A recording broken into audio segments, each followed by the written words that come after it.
Hello mga ka-blessings! Welcome sa aking channel, lalong-lalo na sa mga bago. Hello po! So, sa video ko ngayon mga ka-blessings ay isi-share ko lang sa inyo yung time na pumunta kami ng Satwa. So, bali ito yung first time na makapunta ako ng Satwa. Dito rin yan sa Dubai. At ito yung first time na makakasakay din ako ng bus. So, anyway, bago ko mag-start ay pagpasensyahan niyo na po itong aking boses, medyo paos kasi nga meron akong ubo at sipon ngayon at ngayon lang akong nakalugar na makapag-video kasi nga walang tao dito sa room kaya sinamantala ko na rin. So anyway, dito kasama ko yung katrabaho ko na si Annalyn, ayan yung nasa gitna naka-color blue. So since nakapunta na siya before sa Satwa kaya sinama niya ako kasi nga meron din kaming titingnan doon. So, ito na yung bus namin na sasakyan. So, sasakay na kami niya nung time na yan. So, ito yung bus na sinakyan namin. So, hindi naman puno. Hindi rin kasi rush hour ngayon nung sumakay kami. Yan. So, dito pupunta muna kaming Algubayba kasi doon daw maraming mga bilihan ng mga mura at maraming mga gadgets like cellphones, laptops, tablets at kung ano-ano pa. Tapos dito nga mga ka-blessings, lalo na sa international city kasi malapit doon yung airport. As in makikita mo yung mga eroplano na malapitan lang talaga. Nagkataon lang na kapag may dumaang eroplano ay hindi naka-ready yung cellphone ko kaya may time lang na videohan ko pero saglitan lang din. Yan, tulad nito, na videohan ko.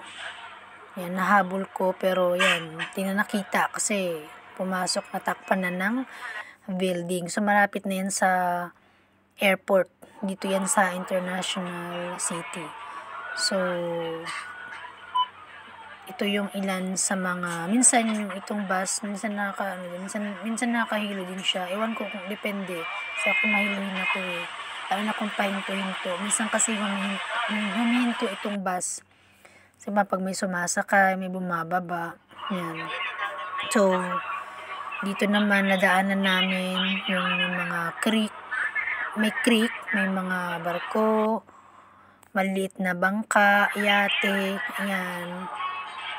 Ayan, kinuhanan ko din ng video. Ayan. So, may maaraw ngayon, mga ka-blessing, kaya maliwanag. So, nakakatuwa lang na makapunta ka sa iba't ibang lugar dito, especially kung first time. Ayan. So, dito rin, nadaanan din namin dito yung mga yate, mga bangka, barko, maliliit man o malalaki.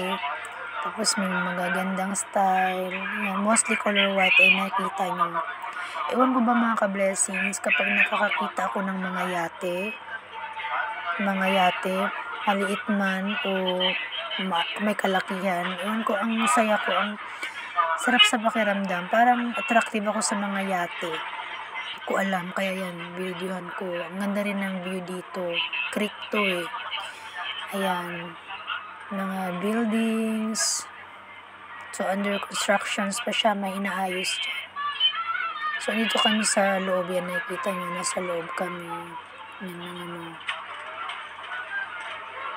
So, ito yung bus na sinakyan ko. Tapos, hindi rin mahal yung pamasahe mga ka-blessings. Kasi bawat top, nasa 3 to 5 dirhams lang bawat top. Kaya hindi mahal yung pamasahe dito. Tapos, ito naman, ang ganda ng vibes dito. Parang nasa Europe. May beach, may coconut, may mga puno, para kang nasa beach. Tapos, yung building pa, ang ganda ng style. May blue yung window, ang ganda ng style, ang ganda ng aura niya, kaya di ko napigilan, binidiwan ko. Ito naman yung pagkain na binigay sa akin ni Annalyn. So, Chinese food to. Masarap siya kasi meron siyang gulay. Kaya nakita nyo may mga yung biscuit. So, dyan, pumunta kami dito. Dito na to sa sa Algubayba. Kasi nga, nagtitingin kami ng mga mumurahing mga gadgets dito, mga cellphones, laptops, which is totoo naman talaga. Kasi kahit i-convert mo sa pera natin, mas mura din talaga dito. Tapos ito mga ka-blessings, yung Carrefour, city center. So, hindi na kami pumasok dyan kasi nga nagmamadali na din kami. So, dati naririnig ko lang itong Carrefour, pero ngayon andyan na, nakikita ko na yung building. Kaya ang sarap sa pakiramdam na yung mga dating nakikita mo lang sa pictures and videos, ngayon personal mo nang nakikita. Pero hindi pa kami nakapasok. Soon, makakapasok din kami dyan sa Carrefour, sa kayang ano na yan, city center. So, dito kami, itong tinambayan namin dito, ano yan siya, waiting shed para sa mga bus. Bus station, ayan. Yan. Pero hindi para rush hour, tanghali yan eh. Tapos, ito na yung papunta na kami ng Satwa. Papunta kami ng Satwa. So, dito na kami sa bandang harapan yan, mga time na yan. So, ito, nagpa-picture lang ako ng stolen nung nakasakay ako ng bus. So, dito nyo tinatap, dito sa babang ito, dito sa bandang baba na ito, papakita ko sa inyo. Dito sa bandang baba na ito, meron siyang parang circle lang. Tapos, dyan yung tatap nyo yung inyong card. Tapos, dito sa monitor, makikita nyo, may nakalagay na, nakalimutan ko na basta makikita nyo successful, tapos yung balance nyo, ibig sabihin na successful yung pag-tap nyo. So, hindi pwedeng hindi kayo mag-tap kasi mamamonitor yan nila. Tapos merong CCTV. So, wag po tayong mag-sinungaling. Dapat itap natin. Yun yung ibig sabihin na nagbayad tayo. Yan. So, ayan lang mga ka-blessings, yung ilan sa mga videos or pangyayari na na-videohan ko, na na-capture ko nung pumunta kami sa Satwa dito sa Dubai. At ayun lamang po yung aking video sa ngayon mga ka-blessings, at maraming salamat po sa panonood. At meron akong babasahin sa inyo dito. So sabi dito,